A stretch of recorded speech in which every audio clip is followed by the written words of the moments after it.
Again, good morning. We have with us three members. Manoj, who's heading our projects. Sudharkar, who's leading a network in Mohinabad, about an hour and a half south of here. And Rajesh, who's handling our Telangana networks. So very, very quickly, again, this was meant to be a hands-on workshop, but we have only 45 minutes, so it won't really be a hands-on workshop. But what we would rather do is basically take you through the process of what it means to set up a network, okay? And as we were preparing for this workshop together, we basically thought about the following. People get to know about issues of rural connectivity, rural access, rural rights, all the things that we're actually dealing with.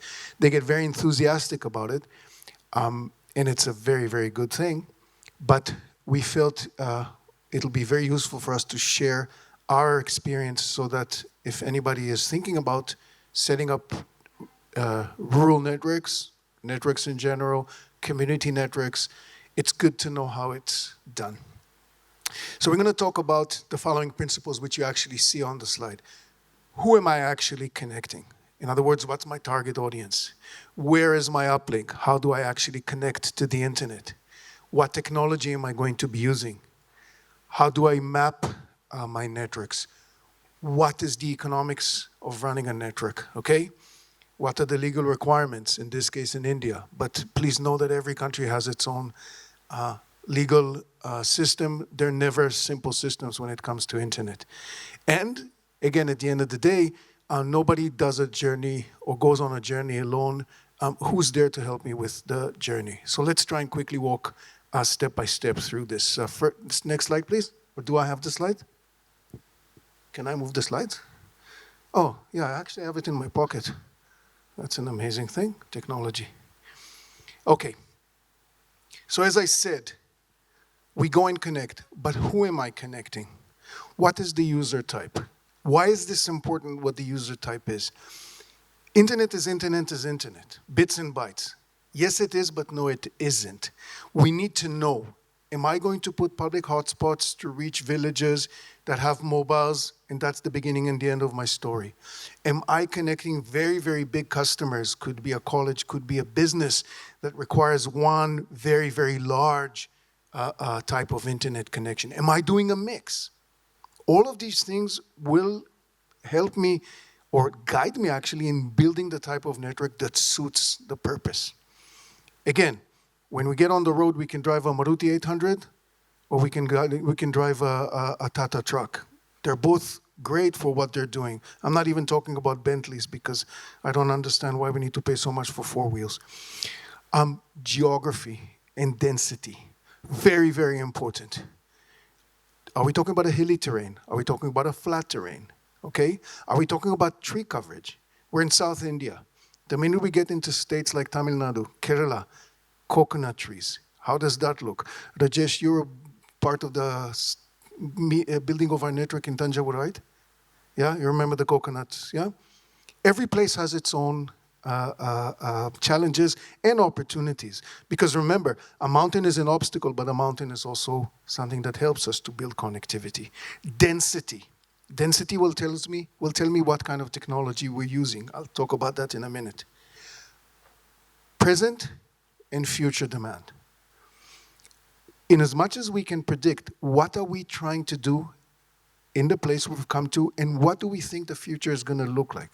Is this a small village that has 2,000 people and that's the beginning and the end of my story?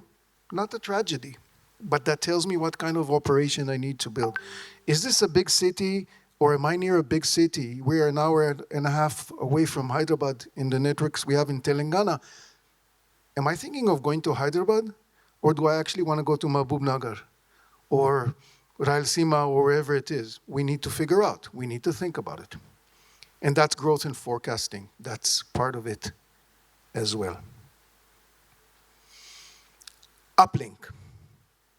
We have to connect to the internet, okay? We can build a wonderful local network like we have here and we'll show you quickly later on, but I need to connect to the internet. How is that happening? In India, by and large, no place is more than about 50 kilometers from an uplink. Now remember, these are the laws of averages. It doesn't mean that if I drop a pin in a village in Madhya Pradesh, it'll be 50 kilometers from a link. It might be 5 or it might be 150, okay? The network that you see here in the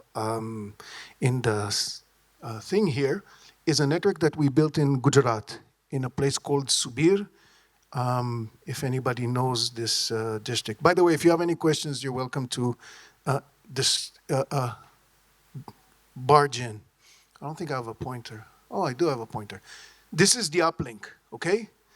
The network is here. This is 50 kilometers, okay? This was the closest drop we had, okay? The mission statement we had is build a network around here. Okay, we can't move the network, we have to find solutions. What type of uplinks are we looking at? When we talk about India, and this is a little different than other countries, okay? In India, presently, there are only 2 possibilities of getting connected to the internet. One is through fiber provided by the telecom operators.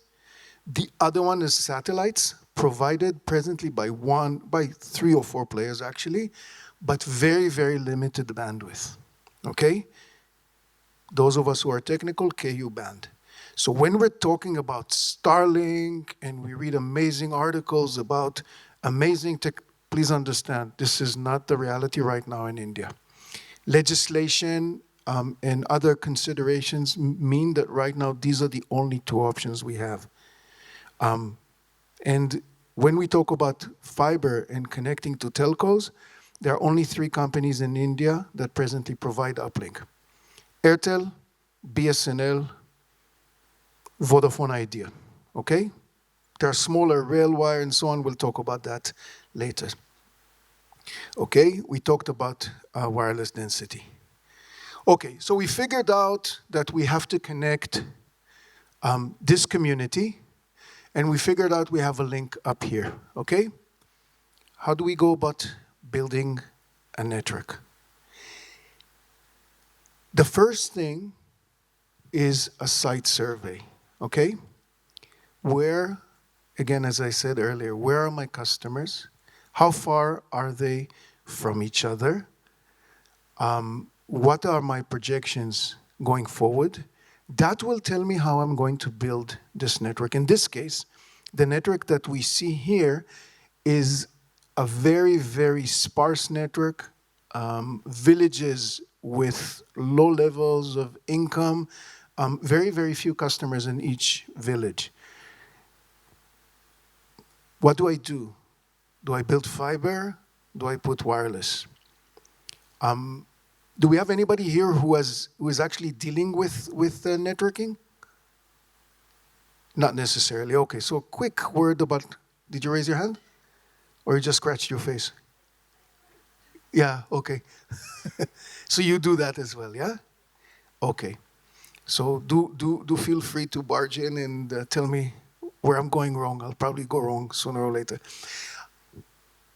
Largely speaking, we have 2 types of connectivity, wired and wireless. These are 2 families. Within these 2 families, there are many sub-technologies. Very, very, very broadly speaking. Wireless technology, as the name suggests, doesn't have wires, okay? It means that I don't have to go around and find ways of pulling my cables or building poles to deliver the cables. It's a great advantage. The disadvantage is that we're using radio frequencies.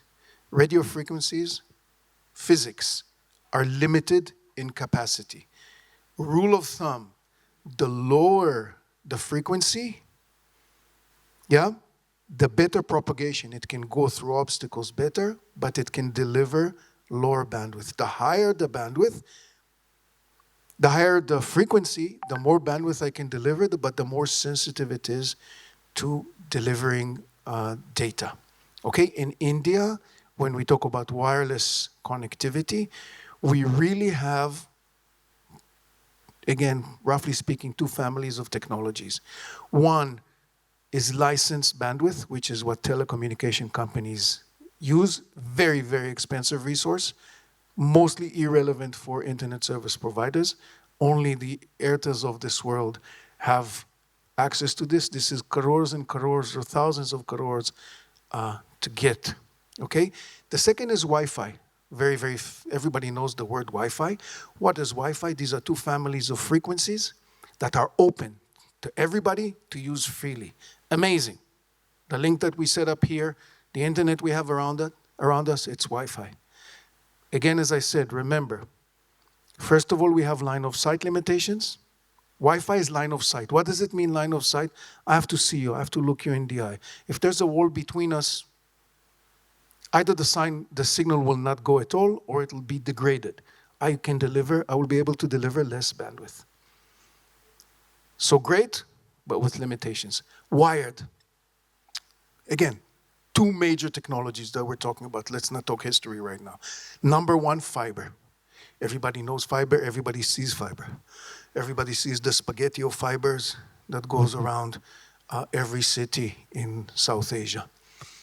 Fiber is amazing, okay? If you talk about the capacity of fiber to deliver bandwidth, it's limitless, okay? We can deliver almost as much bandwidth. Let's put it this way. For all useful cases, we can deliver as much bandwidth as we need. So amazing, okay? Weaknesses. Costs money to put fiber.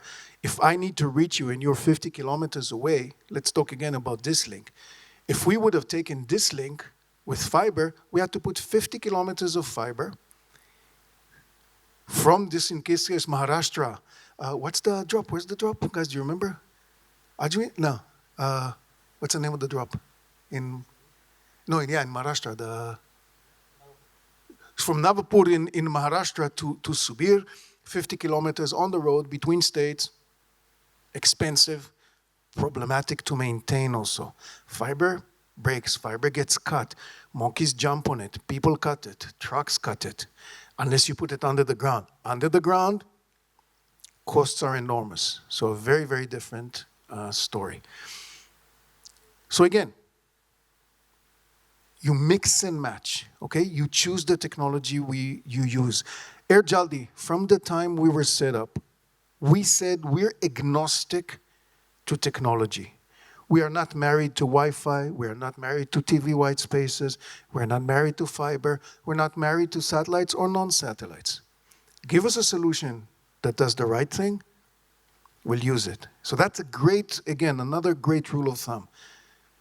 You have a toolbox. As an operator of a network, you have a toolbox. If you come to work only with a spanner, you're not a professional. Come with the toolbox. Use the right tool for the right job.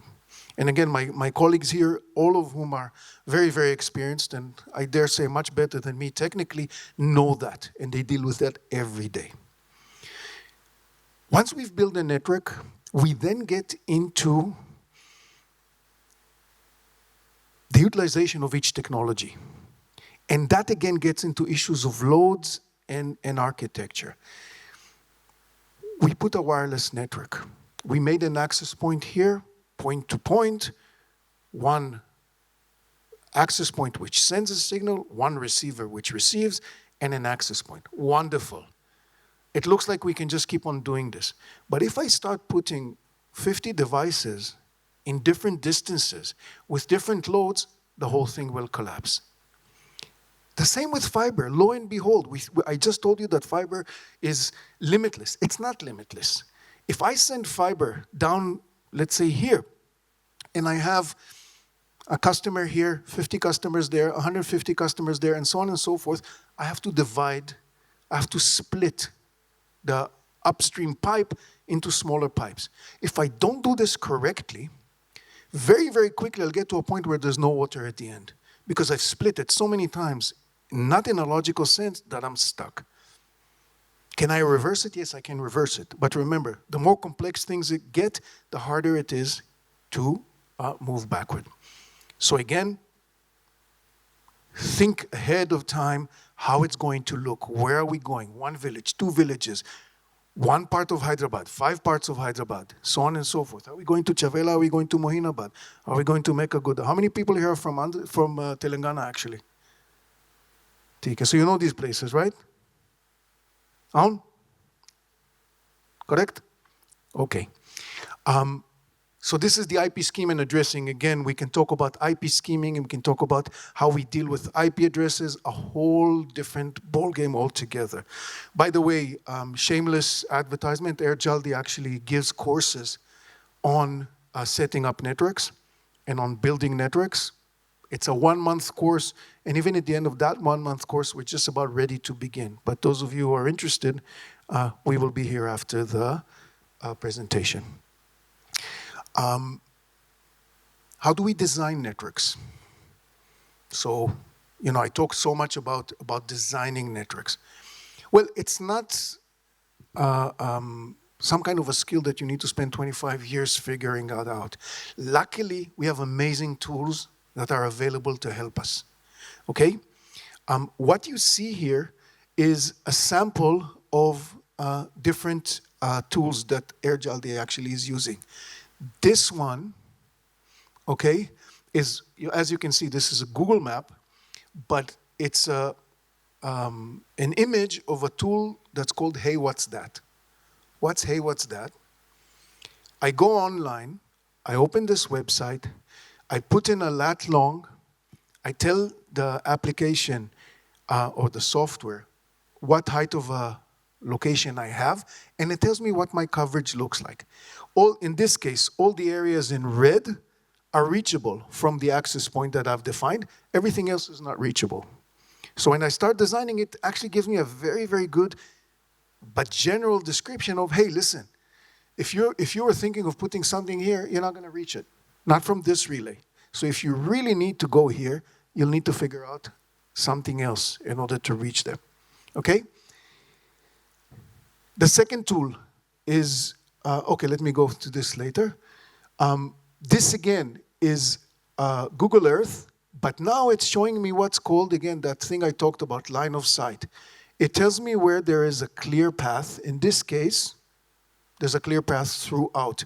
If I put an access point here, I will see this. If I put an access point here, I will only see till here, more or less, okay? The third tool, every equipment provider has now their own tools that help you actually design. Again, when we started, it was a little more difficult. Luckily, it's much simpler now. This is a tool that's provided by an equipment manufacturer called Ubiquiti. What it shows you is point A, point B, what capacity, and in this case, good line of sight. This is a good link. Okay, this is an example from a link that we built. This is a good link. This tool is a tool that's called Radio Mobile. It's a little more involved, a little more professional. It allows you to define radio frequencies, technologies, a lot of things, and to be a little more exact. Okay? So this is just basically a quick journey going from something very general through something more specific. But remember, here, a point to remember about design and using tools. Don't start by the tools and go back to the design. Start with the design. Remember, I said, who am I connecting? Why am I connecting? Yeah?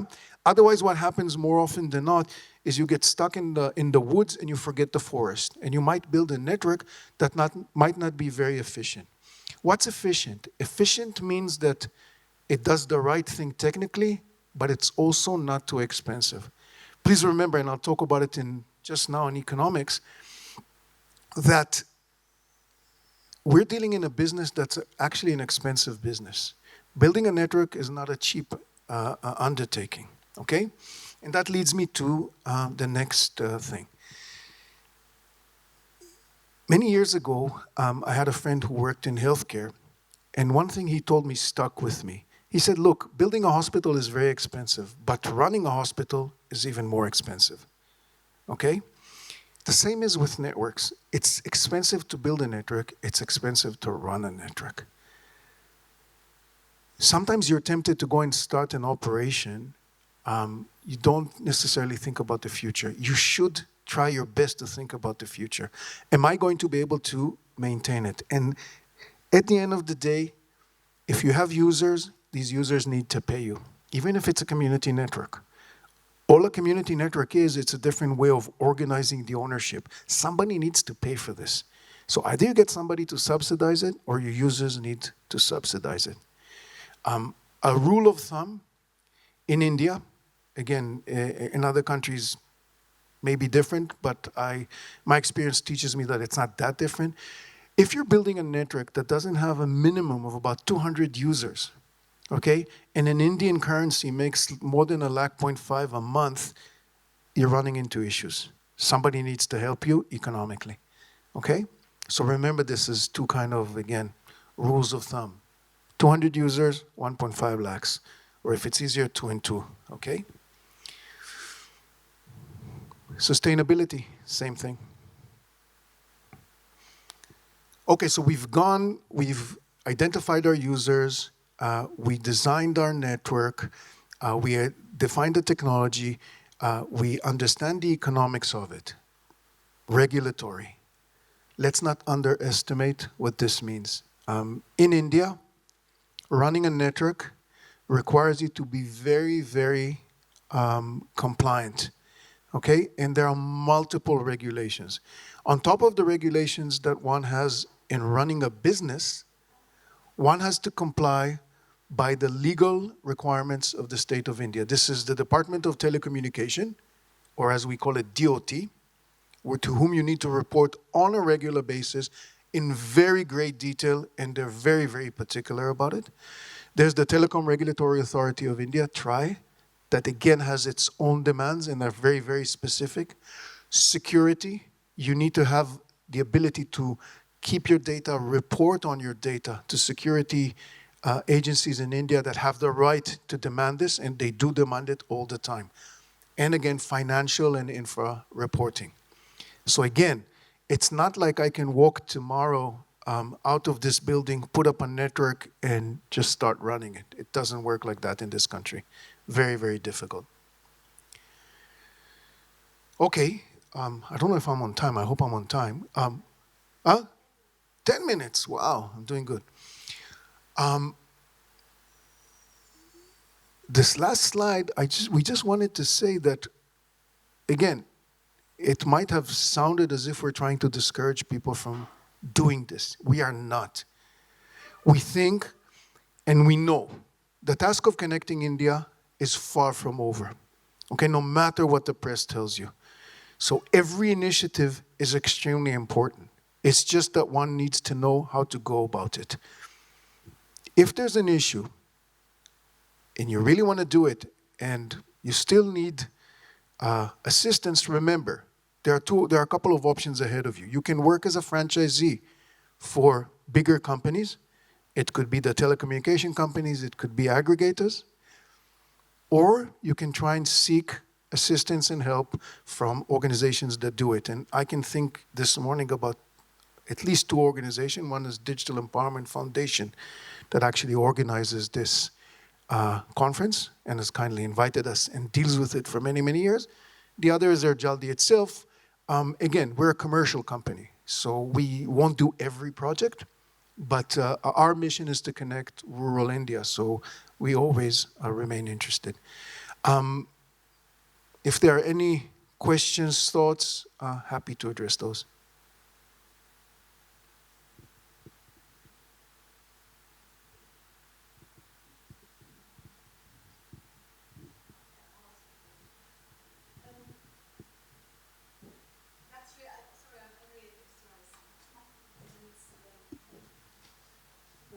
Working with currently as a consultant with APC on the local access program.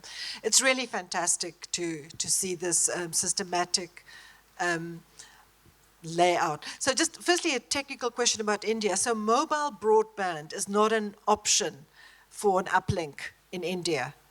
Does regulatory barriers make that difficult? So you can say a bit more about that. And then to ask you more about, I mean, the planning for the long term. I think it's so important, and that's what so many community networks struggle to do. And I mean, maybe to say a little bit more about that, especially the financing part of it. I mean, what do you need to plan for in terms of availability of finance during the initial capital outlay, but also what do you need to take into account? Obviously, you need to do the market analysis, costing, but a little bit more about the kind of financing needs that you need to actually plan for, short, medium, long. Sure. So thanks. These are two very interesting questions. So the first one is, can we connect to mobile data? Now, if I understand, I forgot your name, I'm sorry?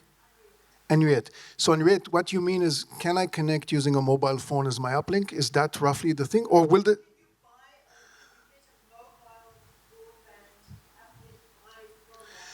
Okay, okay, okay. Understood. So again, the providers in India, the backhaul, the uplink are all telcos, okay? Again, the names that I mentioned are all Indian telcos. So those are the providers. There are no others. If I don't want to get into their what's called zero-point manhole, in other words, to get to their exchange and do the handshake there, connect there, I can get mobile devices that connect me. Everybody in India now knows this magic word air fiber, right? Have you heard the word air fiber, geo air fiber? By the way, it's a name stolen from this company, Ubiquiti. Ubiquiti has a patent on the name air fiber, but for some reason it's not holding in India. I can do that, but it's very, very limited bandwidth, okay? This is bandwidth that's meant for home use. That's another very common mistake that we face daily. An institution, a college with 100 computers, will buy a home connection through an air fiber and will say, I'm paying only 600 rupees a month and the college is connected. No, the college is not connected. You're connected through a 5G that goes into Wi-Fi that's meant to use the support 2 users. It's using a tower that has 150 users. You load 50 computers on it, it's going to be very, very slow. And then you're going to complain, and the local sales guy will sell you something, but he knows or she knows that they sold you the wrong technology. So that's on the number one. So it's really connecting to the fiber of the telcos. Okay? That's really, again, if you want to build a network. The next question, setting up a community network, long-term, short-term. How do we do this? How do we deal with the challenge? I was thinking of 2 things, or maybe 3 things, if you will. Number one, what I said. From the get-go, try to project what you're doing, okay? I always say that India, and as you can see, I'm not an Indian, although I've been living and working here for 20 years, okay? But in India, people have been selling and buying things for 15,000 years, okay? It's not like people here don't understand commerce. They're very, very good at it, actually. Much better than me. It's economics. How much am I spending? How much am I getting? What's my kharcha?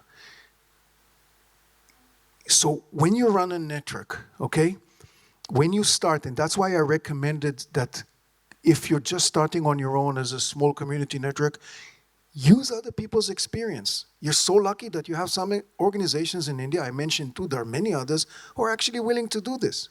If somebody calls me and says, I want to build a network in Madhya, actually we work in Madhya, I don't know what, Orissa, I might say, listen, I'm not working there. You want some piece of advice? Here it is, very, very quickly, back of envelope. But do the economics of it. When it comes to sustainability, it's, and you implied something there, and that's a huge challenge. The challenge that internet service provision has everywhere, and India is not an exception, is twofold. Number one, people assume that the world is already connected. So if you come and you say, I want to connect, it's like, what do you want to connect? The reports of the Department of Telecommunication or TRI tells you that all of India is connected. What's there to do? You only need to drive an hour and a half to understand that it's not exactly the case. The second thing is people don't think of it as infrastructure. This is an infrastructure project. Building a network is like building a road. The economic projection has to be 20, 25 years. The investors don't necessarily think about it this way, so it's always a challenge. What are the solutions? Nike used to have a tagline, just do it. Start, make sense in a small network, build it carefully and slowly. I hope it answers.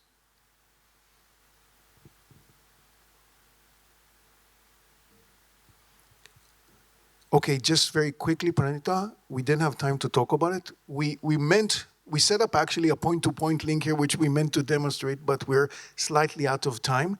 We'll just keep it up for a while. Again, my colleagues, Rajesh, Sudharkar, and Manoj are here. We'll be staying here for for most of the day. You're welcome to approach us and we can unpack any of these issues further. Thank you very much.